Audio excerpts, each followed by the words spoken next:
Assalamualaikum warahmatullahi wabarakatuh dan salam sejahtera. Saya Emilia binti Ibrahim daripada Politeknik Melaka akan membentangkan kajian bertajuk Pemerhatian Pemilihan Kaedah Pengajaran dan Pembelajaran di Jabatan Kejuruteraan Elektrik Politeknik Melaka menjelang fasa peralihan endemik COVID-19. Pandemik COVID-19 telah berlaku hampir 2 tahun di negara kita dan ini telah menyebabkan sektor ekonomi terjejas teruk. Ini tidak ketinggalan juga dengan kita yang berada dalam sektor pendidikan. Kita telah terbiasa bermula tahun 2020 melakukan atau melaksanakan PDP secara atas talian disebabkan kita terpaksa melalui norma baharu. Tidak boleh bersemuka dengan pelajar. Oleh itu, untuk melangsungkan PDP secara lancar, kita terpaksa mempelajari beberapa medium untuk kita melaksanakan kuliah atas talian. Umpamanya seperti Webex, Zoom, Google Classroom, Google Meet, Microsoft Teams dan pelbagai lagi. Dan setelah melalui hampir 2 tahun, pada April 2022, Perdana Menteri telah mengumumkan fasa peralihan endemik. Dan sekitar fasa peralihan endemik, kebanyakan kita telah terbiasa dengan medium atas talian. Oleh itu, saya membuat kajian ini bagi melihat sejauh mana pemilihan pelajar untuk meneruskan PDP. Adakah melalui atas talian ataupun selepas ini kita kembali normal bersemuka sepenuhnya. Jadi kajian ini dibuat untuk melihat pemilihan pelajar. Sepanjang berlakunya pandemik COVID-19, kita telah mengamalkan pembelajaran secara atas talian. Oleh itu, apabila pelajar boleh hadir ke kampus, kita telah mengambil pendekatan supaya kelas teori diadakan secara atas talian sepenuhnya dan kerja amali perlu pelajar hadir membuat kerja-kerja amali mengikut penggiliran minggu pelajar hadir. Ini bagi membolehkan kawalan kepada bilangan pelajar, kepada kapasiti pelajar yang hadir. Untuk JKE pula, pembudayaan Microsoft Teams juga telah diguna pakai sebagai kolaborasi di antara pensyarah dan pelajar. Jadi budaya ini dilihat amat selesa dilaksanakan sehingga kini walaupun Malaysia telah berada dalam peralihan endemik. Kajian ini telah mengikut beberapa kajian yang lepas iaitu antaranya ASWAN-A 2020 mendapati pelajar sangat selesa menggunakan aplikasi WhatsApp dan Telegram. Ini disebabkan kaedah ini sangat pantas, mudah digunakan dalam telefon pintar untuk berkolaborasi dengan pensyarah. Seterusnya, kajian daripada Hakian D dan Rahman AA mendapati Zoom meeting dilihat lebih praktikal dan efisien untuk sesi PDP kerana komunikasi secara langsung lebih mudah berbanding komunikasi secara bertulis atau chat. Ini menunjukkan bahawa pelajar untuk Zoom adalah kaedah sinkronus yang digunakan. Untuk kaedah PDP secara tertalian ini menjadi lebih efektif dengan kerjasama antara pensyarah, pelajar dan ibu bapa iaitu kajian daripada WAF Dewi 2020. Ini bertepatan dengan medium ataupun peranti yang telah disediakan oleh ibu bapa supaya anak-anak mereka boleh belajar dengan mudah dan proses PDP berjalan dengan lancar. Rajah 1 ini menunjukkan kaedah kajian yang saya jalankan. Pada mulanya saya melihat melalui fasa endemik ini adakah pelajar masih selesa menggunakan kaedah atas talian ataupun boleh membuat pemilihan kepada kaedah secara bersemuka.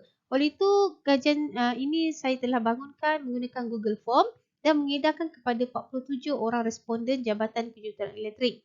Dan setelah cukup sasaran, saya telah mengumpul semua jawapan dan menganalisa jawapan tersebut serta membuat laporan dan dihantar kepada Matrix 2022.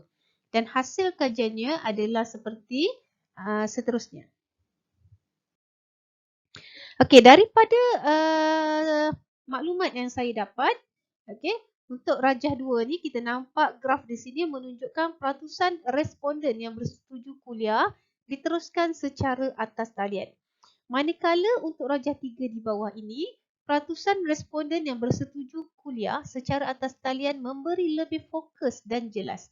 Okey, ini menunjukkan majoriti iaitu kalau tengok rajah 2 ni 76.6% dan yang bawah ini yang biru ni 63.8% adalah bersetuju dengan kuliah diteruskan secara atas talian. Disebabkan satu, mereka mengatakan kuliah secara atas talian ini boleh memberi lebih fokus. Mereka boleh mendengar penjelasan daripada pensyarah secara dekat.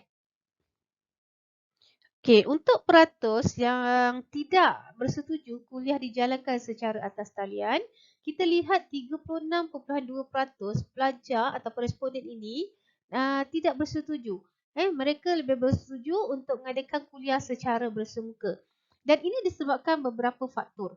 Okey, antaranya liputan internet yang agak perlahan dan sedikit sebanyak mengganggu sesi PDP kerana suara pensyarah menjadi kurang jelas. Okey, keduanya gangguan daripada rakan serumah yang tidak memberi kerjasama semasa kelas sedang berlangsung. Mereka tidak menghiraukan rakan-rakan yang sedang melalui sesi PDP. Okey, ketiganya masalah teknikal seperti pelajar lain yang tidak menutup mikrofon sedikit sebanyak mengganggu sesi perkuliahan atas talian. Mereka tidak dapat fokus, tidak dapat mendengar dengan baik penjelasan daripada pensyarah disebabkan gangguan daripada rakan sebegini. Okey, seterusnya yang keempat adalah pelajar yang terbiasa menjalankan kelas secara bersemuka menghadapi kesukaran untuk memahami kursus yang diajarkan secara atas talian. Okey, yang ini apabila pelajar telah hadir melalui sesi amali. Okey, mereka telah hadir bersemuka dan mereka telah melalui fasa bersemuka dengan pensyarah dan mereka boleh membandingkan bagaimana dapat maklumat yang bagaimana dapat berkolaborasi dengan pensyarah atau berinteraksi dengan pensyarah sama ada di atas talian ataupun secara bersemuka lebih mudah. Okey, yang ini pula Raja 4 menunjukkan keputusan dapatan tentang masalah internet. Jika kita selalu mendengar kadang-kadang pelajar ada mengatakan mereka mengalami masalah internet. So untuk yang ini saya nampak majoriti dekat sini adalah 68.1% yang mengalami masalah internet. Tetapi 31.9% ini internet mereka agak bagus. Jadi responden yang mengalami masalah internet ini pun disebabkan beberapa faktor. Antaranya disebabkan contohnya pelajar yang menggunakan Wi-Fi. Mereka terpaksa berkongsi capaian internet dengan rakan serumah yang begitu ramai sehingga menyebabkan capaian internet menjadi perlahan. Keduanya lokasi kediaman yang sememangnya tidak mempunyai liputan internet yang kuat dan stabil. Ini kemungkinan lokasi kediaman yang berada di kawasan kampung dan sebagainya. Mereka tidak dapat internet yang stabil. Okey. Selain itu, kekangan kewangan untuk melanggan data internet yang mempunyai kelajuan adalah satu masalah untuk pelajar yang tidak mempunyai struktur ekonomi yang bagus. Okey. Daripada Rajah 5, peratusan responden yang mempunyai laptop ataupun komputer di rumah, kita dapat lihat di sini 87.2% pelajar mempunyai peranti untuk PDP. Dan 12.8% tidak mempunyai komputer. Dan pelajar ini kemungkinan menggunakan telefon pintar untuk berinteraksi untuk melalui sesi PDP. Okey, dan seterusnya Raja 6, peratusan responden yang dapat melihat dengan jelas semua pembentangan pensyarah adalah 93.6% dan ini menjadikan peratusan yang besar. Okey, so selebihnya peratusan untuk tidak dapat melihat dengan jelas pembentangan pensyarah. Yang segelintir ini hanyalah saya rasa kemungkinan masalah internet pelajar. Untuk Raja 7, ini adalah peratusan responden yang dapat mendengar dengan jelas semua pembentangan pensyarah. Iaitu sekitar 76.6% berbanding 23.4% tidak dapat mendengar dengan jelas.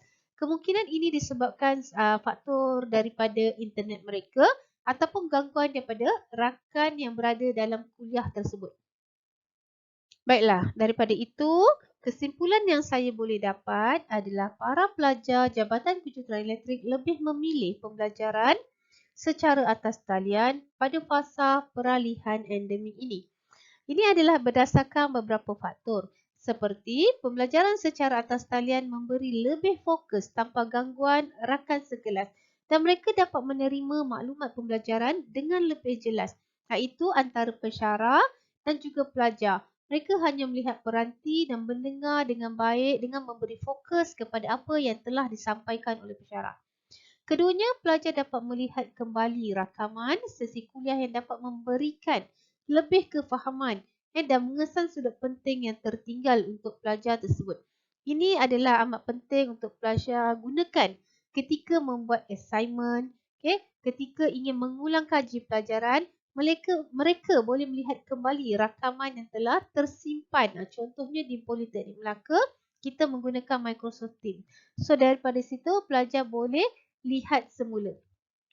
Ketiganya, kebanyakan pelajar telah mempersiapkan diri dengan peranti komputer yang bersesuaian sepanjang 2 tahun menjalani PDP secara atas talian.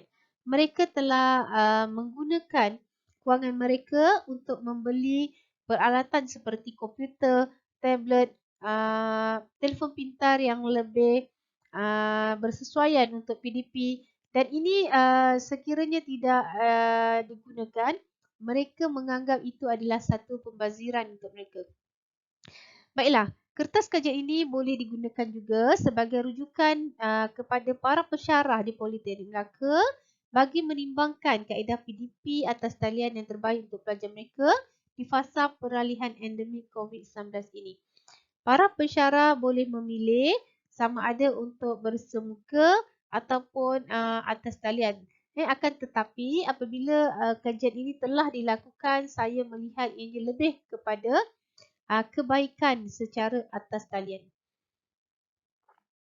Berikut adalah rujukan yang saya gunakan sepanjang kajian ini berlaku. Itu saja pembintangan saya. Terima kasih.